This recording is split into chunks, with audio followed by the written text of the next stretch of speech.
In today's episode, I am sharing my tips for creating healthy boundaries in a mindful, stress-free environment with those in your life. Let's dive in.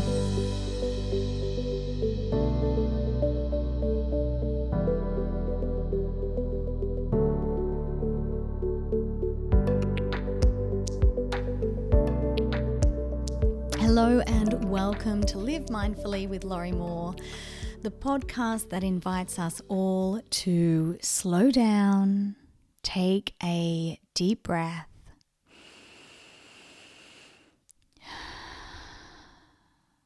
and show up as the best, most mindful and wholehearted person we can each day. And when I say that, I feel like I need to add a disclaimer because the best, most wholehearted person you may be today is not the exact same person who showed up yesterday or the exact same person who is going to show up tomorrow. So what I'm really asking is for you to show up as the best, most mindful and wholehearted version of yourself that exists today. Because life throws us curveballs and stuff happens where we do the opposite, and instead of graciousness, we become stressed and overwhelmed and impassioned versions of ourselves. And this often occurs at the hands of our own doing. We usually have overcommitted and overextended ourselves. So my invitation is to always first extend compassion and kindness to yourself.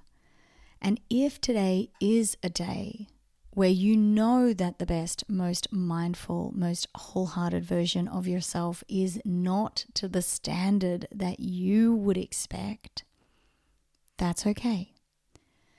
It just means we need to take some extra steps today to protect ourselves. We need to modify our day as best we can. We don't take on extra responsibility. Maybe we cancel a few things. Maybe we reschedule and change up our calendar. Maybe we communicate with those around us by saying, I have a lot on, so unless it is absolutely pertinent, I will not be available today. But it's better if we avoid these situations entirely. It's better if we take the steps to protect ourselves first so that we don't place ourselves in the position of too much stress and too much overwhelm. And when we take steps to protect ourselves, what we are really doing is setting boundaries. And these boundaries are more for ourselves than others. And if we have been insightful, it is possible that these boundaries are already in place. And therefore, we don't feel uncomfortable anymore about enforcing them when we need to. But before we dive into this, I want to talk about stress.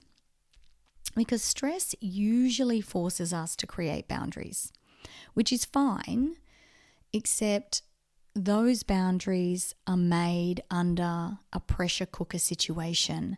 And when we feel like a mouse pushed into a corner, stress forces us to say and do things that lead to guilt and shame later. And when boundaries are created in this fashion, they are born out of an emotion that we feel in that moment, whether it be anger, frustration, sadness, exhaustion. And that usually leads to us revoking the boundary that in truth was and still is valid, appropriate, and needed. And that confuses the people around us. Brene Brown, and if you're not familiar with her work, she is a famous shame researcher who has garnered over 62 million views on her TED Talk about the power of vulnerability. She says that from more than 20,000 pieces of data she has collected over her 20-year career as a shame researcher, that the most kind, wholehearted, and compassionate people have one thing in common. They all have strong, consistent boundaries around the behaviour they would accept from themselves and others. Now, all that really means is that the people around them know how they are going to respond in a calm, stress-free environment and in a stressed and overwhelmed environment. That's all that really means. That's all that boundaries really are. The people around you know that you manage your stress by limiting overwhelm, and they understand what behavior you classify as appropriate to a healthy relationship, whether that is with your partner, your best friend, your child, or your colleagues. And this is really important because it leads to an environment that keeps both parties safe. Because stress is a part of life.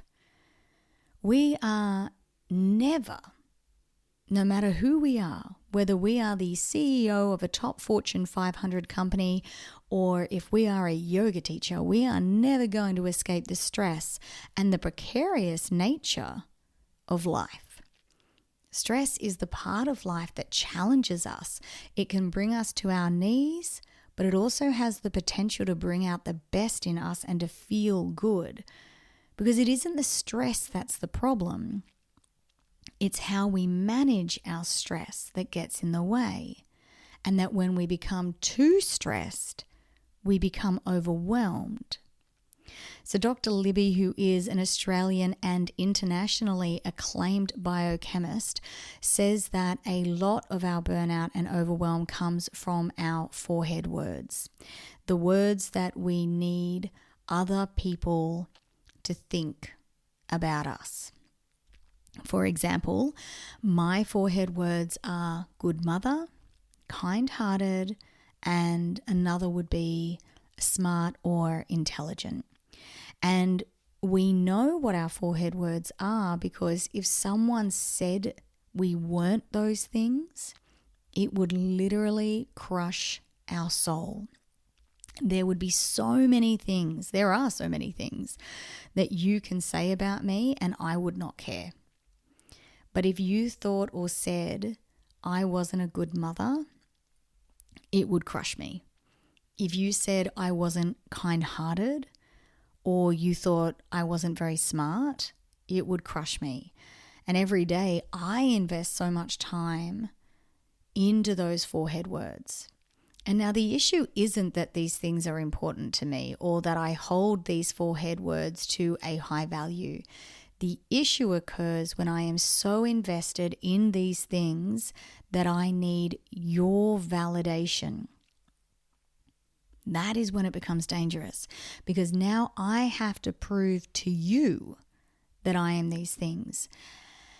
And to do that, I may need to shift my behavior, and maybe that will result in me changing the way that I behave. And that might create unstable and potentially unhealthy relationship outcomes if I can't be consistent with those things. And the funny thing is, if I believe I am these things and I extend that kindness, gratitude, and compassion to myself first, I really shouldn't care whether you see those things in me or not. I should just trust that given these are important to me, it's likely that they are shining through and evident in my behavior, and I don't need to modify my behavior in any way. Unfortunately, that's just not how we see these things play out in human behavior. And that's mostly because we focus more on the other. We focus more on what the other person will think of us versus how we feel about the interaction and how our behavior possibly leads to that outcome. And if we spent more time paying attention to the lessons that we are learning about ourselves, we would propel our growth forward, and we wouldn't find things like setting boundaries so hard. Brene says we need to ask ourselves, what boundaries need to be in place for me to be in my integrity and be generous toward the other? What boundaries need to be in place so that you can show up and be honest and moral and still extend kindness in your words, even if that word is no? And we can do that if we come at relationship exchanges with clarity around what we are willing to accept and what we are not. And we learn this through trial and error. And most importantly, curiosity around how certain events make us feel. Certain things increase our heart rate. We can feel our body temperature rising and we don't feel safe. And that is a very clear indication that you are not okay with something. And in order for us to better manage our stress, we need to be aware of when we are not just feeling stressed, but we are now becoming overwhelmed. And we are the ones who put ourselves in those situations. And on occasion, that's just life. That's going to happen. But we put ourselves in those situations way more than is warranted and way more than we need to. And so we need to implement things so that next time we don't feel that way.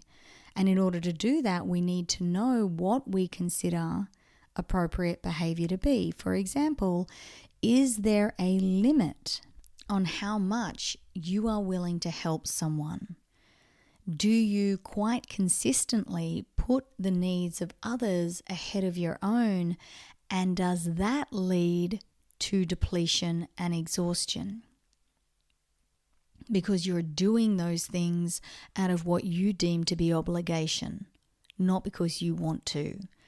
And when we first start implementing some boundaries, it often comes in the form of us saying no to things that we've previously said yes to. And I'm not going to lie, this part sucks. Because in the beginning, it's always going to be a little bit awkward, but that's okay. We can do hard stuff. We can do awkward stuff. And the more we do it, the better we become. And soon it just becomes second nature. And when someone asks you to do something you don't really want to do, for whatever reason that might be, you don't feel uncomfortable saying no. Because your behavior is no longer being defined by your forehead words and what others think of you. Your behavior becomes consistent in all of your relationships.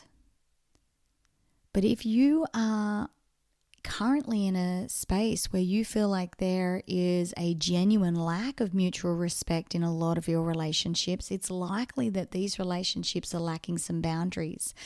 And sometimes we feel like boundaries is a dirty word. But Brene Brown has found, after studying hundreds of people, that those living the wholehearted lives, those living from a place of sincerity, of genuineness, of enthusiasm, that these people are joyous and content because of boundaries. And I'll guarantee you, in most cases, these are not spoken in all of their relationships. It's more of a knowing. They know within themselves what they will accept and what they won't. And you know, just by being in their presence, what they will accept and what they won't. Simply by their mannerisms, the way they carry themselves, and their flawlessness in their ability to say no without offending, without upsetting, and without themselves becoming overwhelmed. And when they are challenged, when their no is challenged, they are also able to calmly explain their no without becoming upset. So what do we need to live from that space? Well, the first thing is you need to know what your forehead words are. And then you need to know whether or not you need that validation from others. The likelihood is yes, you do. So that's the work you have to start with. You need to start undoing that need, and that just comes with practice. You need to be observant of your behavior. You need to know the kind of behavior you are willing to accept from yourself and others. And then build clarity and consistency in that. And if you haven't been doing that up to this point, start now. We always start where we are. And then think about your behavior and your response in individual situations. Are you consistently agreeing to things that you don't have time for or that are genuinely not in alignment with you? And if you are doing that stuff, it's because you want to be seen in a certain way. So let's take responsibility for our actions and our lack of clarity in those relationships and in those circumstances and start to reverse that. Practice kindness, compassion, and gratitude with yourself. This isn't a blame game. It's becoming observant. You're now aware that you're doing these things. So now you're going to be a little more assertive and you're going to practice saying no. And as I said before, it's not easy. And yes, it's going to be awkward in the beginning. But you just have to remind yourself that you are practicing your boundaries. You are practicing caring less about what others might think of you. And that is because you are trying to become a more mindful and wholehearted person. And when we start noticing what causes us stress and overwhelm, and let's be honest, it's pretty much the same for all of us. It's too many pressures at one time. It forces us to do the opposite of what we want. Because stress is coming to us one way or another. Stress is a part of life. So it makes sense to start to implement boundaries so that you can manage your life with more ease and grace and keep everyone in your life safe. Protect them through clear communication, through clarity around acceptable behavior. Protect them by protecting yourself through the use of boundaries. Thank you so much for listening to today's podcast. I have some links in the show notes from Positive Psychology around how to set healthy boundaries, so check them out. This is a long game, and I appreciate that. So really treating yourself with that kindness and compassion and creating that level of curiosity around your behavior and how you respond in situations is absolutely paramount. I hope you have an amazing rest of the week. If this episode has resonated, please share it with your family and friends and across your social media. Until next week, take good care of yourself.